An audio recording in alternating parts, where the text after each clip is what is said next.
So today we're going to jump into what are the 10 accessories that you need in your DIY toolbox. And by no means are these the only 10. With all this stuff in my garage, there's a lot of stuff you could be owning. But we're going to start with these 10 because I think they're really, really that important. So let's kick it off with the roofing square. So if you've been following my blog for any length of time, you would know how much I absolutely love roofing squares. They are fantastic. And I use them a lot for being able to do straight lines. It's got this lip here, and so when you put it right here on the edge, you're able to get a nice, even 90-degree line so that when you're cutting, you know that you're going to get a nice straight cut. And what I like about this one, this is actually from Husky, and let me tell you why this is great.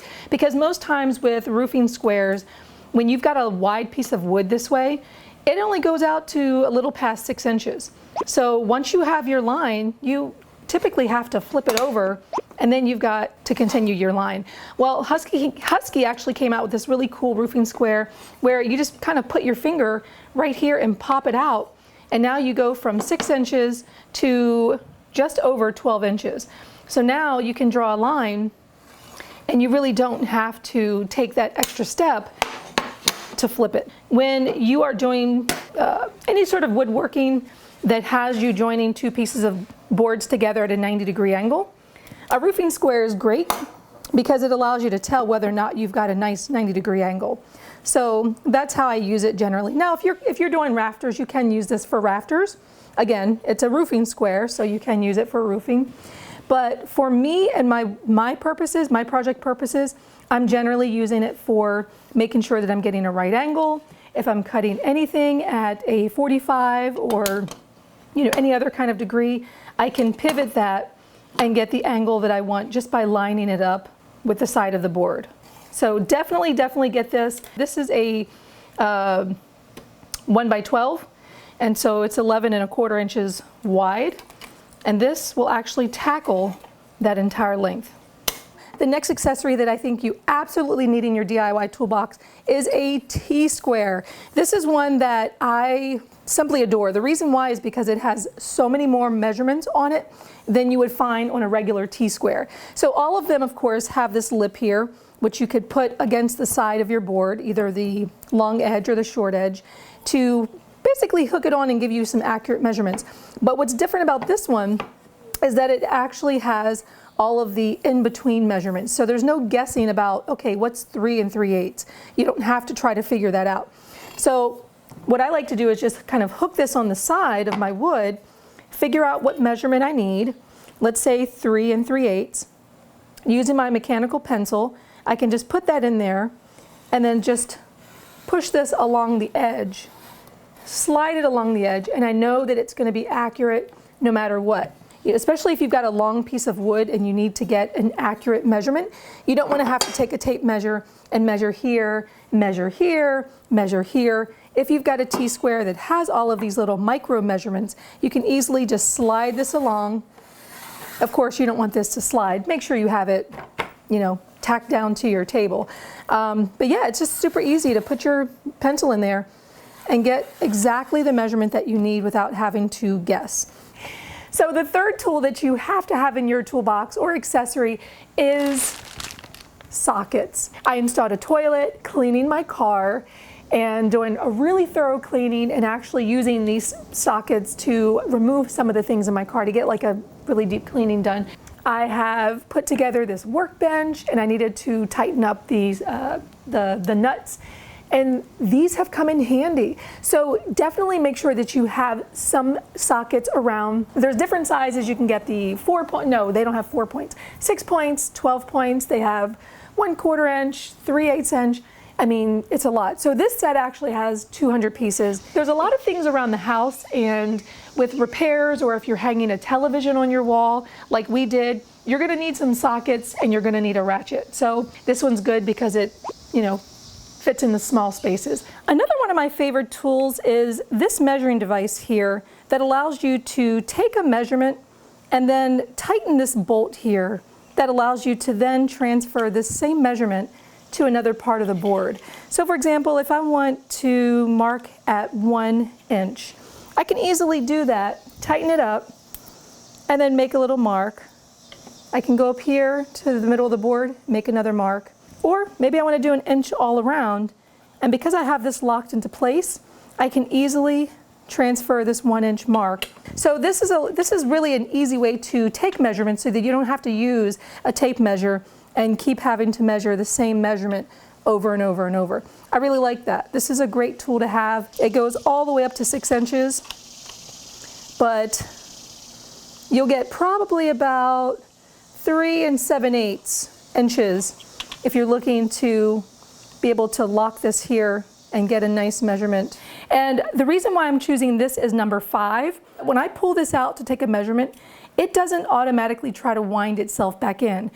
Most tape measures, well, all the tape measures that I own do that. And if you've ever been trying to take a measurement of anything, if you've got something else in your hand, or if you don't have a good grasp on it and you can't lock it in place, most tape measures you have to push down to lock it so that this does not rewind itself. And this one is a little different. It doesn't do that. So when I want to wind it back up, I just push the button and it goes back in. But it's really useful if I put that on the edge of the board and I pull that out, I can pull it away and not lose my measurement, which I really, really like. Okay, moving on to number 6 accessory that you must have in your DIY toolbox. You gotta get a chalk line. And the reason why this is important is because, you know, we've got a lot of measuring tools and devices to help us on small little boards like this, as I just showed you in, you know, the previous tools that I think you should have or accessories. But if you've got a larger 4x8 sheet of plywood, or if you're, let's say, constructing a shed and you're cutting the OSB, you want to have an easy way to cut that. So we have a line here that we had previously drawn when I was showing you how to use the Tsquare and the other measuring tools. Now, if you're cutting a large sheet of plywood or OSB, you don't necessarily want to pull out the Tsquare. If you take your chalk and it's, you know, filled with blue chalk, you could get this in, I believe, 2 other colors, red. There may be another color, but blue seems like it would be easier to get out of my clothes. I'm going to hook this right on the edge of the board. I've got my line drawn here. You don't have to have a line. You could just have markings on your board. I'm going to pull this tight, making sure that I'm on the line or on those markings. Pull that tight, and then I'm just going to snap. You know, all the chalk, of course, has come off and is marking the board.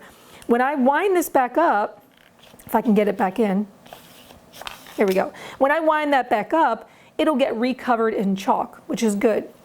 So now, if we're cutting OSB or we're doing some other kind of rough carpentry, we have a nice line here. So the next accessory that I think everybody needs to have in their DIY toolbox, especially if you are using circular saws, and especially if you do not have a table saw, is to definitely get this, which is called a rip cut. The reason why this is important is because whenever you're doing a cut with a circular saw, sometimes it's very difficult to keep this straight. You know, that's the hard part of using power tools, is really learning how to get a nice straight cut. Well, the rip cut, if you've been following my videos, my blog posts, you'll know that I use this a lot whenever I'm ripping or cross-cutting 4x8 sheets of plywood, or just large sheets that could be difficult to use any other kind of cutting tool. Using a circular saw with a track like this is an easy way to get a nice straight cut. And generally, the saw just connects to this rip cut, and you're riding this right along, making sure that you get a nice straight cut. The 8th accessory that I definitely think everybody needs in their DIY toolbox are corner clamps. Now, let me tell you, these things are amazing. My grandfather had passed away and I had inherited these. There are some new modern ones that I don't particularly like. When you've got 2 pieces of wood that are going in here, now these are just sample boards, so of course, you know, they're not going to line up perfectly, but essentially what you're doing is you're clamping 1 piece of wood here on one side, and then you're putting another piece of wood here, and you're going to tighten that up as well. And of course, my samples are not they will not match up perfectly, but you get the idea. So when you're building something, you know, whether it's cabinets, boxes of some sort, coffee table, anything like that where you need some nice right angles, don't try to just guesstimate. When you've got clamps like this, there's no guessing whether or not it's going to be straight. It's straight when it's in the clamp. So pick yourself up some of these. I've got 2 that actually work, but it's probably best to have 4 to 8 of these clamps. So depending on what you're making, you're able to make sure that the top and bottom are both square. So the 9th accessory is a scraper. Now, of course, in your toolbox, you're gonna have utility knives and all kinds of things to cut.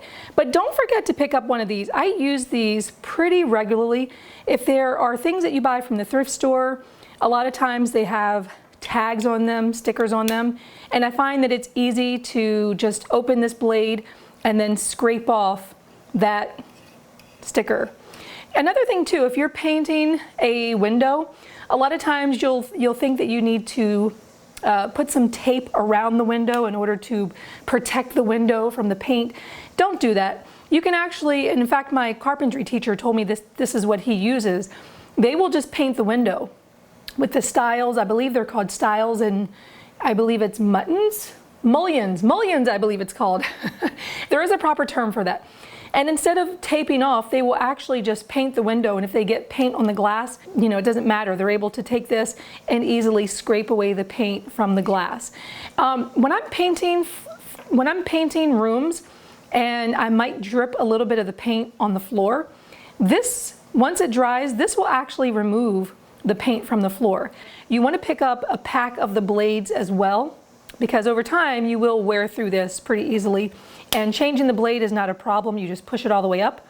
Very carefully you can remove the blade, making sure you're not cutting your fingers, and then you can put the blade back in. Oh, and this is also good for removing caulk too. So if you've got any lingering caulk around your bathtub and you're trying to recaulk just because the caulk is kind of dirty and you want to recaulk it, this is a really great tool for helping to lift the caulk off of the bathtub. So make sure you have these in your DIY toolbox. And the last thing on my DIY must-have list are knee pads. Guys, when you are doing gardening work, when you are laying tiles on the floor, when you are doing really almost anything that you have to be bending down, don't hurt your knees. If you've got bad knees, it's going to be painful to get down on your knees. And even if you don't have bad knees, it is going to be painful to get down on your knees. These ones have a gel inside of them, so when you're leaning down on them, it's very cushioned, and they don't slide down for the most part. There is a Velcro on the back with a little loop here where when you need to pull this off, you can put your finger in there and just rip it off. So make sure that you have a pair of these. You can see mine are pretty dirty, and of course you're on your floor, you're on your knees for hours at a time. You definitely need some knee pads. Hey, have you been wanting to learn how to use power tools, but you're too intimidated to try? Then guess what? I'd love for you to join my Power Tools Academy, where I'm going to teach you online how to safely and properly use power tools so that you can take your DIY skills to the next level. Just look for the link below in the description or in the comments, and I'll see you next video.